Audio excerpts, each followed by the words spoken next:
Затова помани какво си приел и какво си чул. Спазвай това и се покай.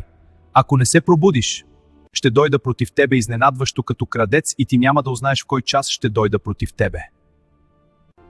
Който победи, ще се облече в бели дрехи и няма да залича името му от книгата на живота.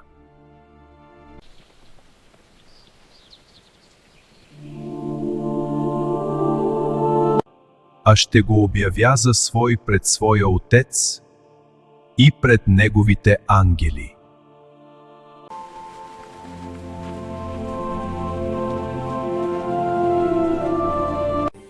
Ос идвам скоро.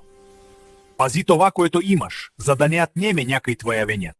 Онзи, който победи, ще го направя стълб в храма на моя Бог и вече ще бъде непоклатим.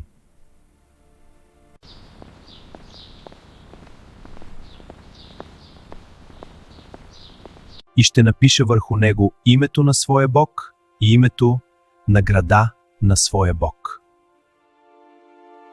На новия Иерусалим, който слиза от небето от своя Бог, както и моето ново име.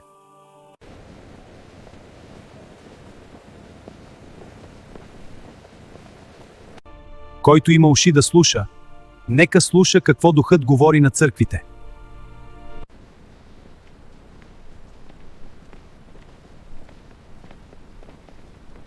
Ето стоя пред вратата и хлопам.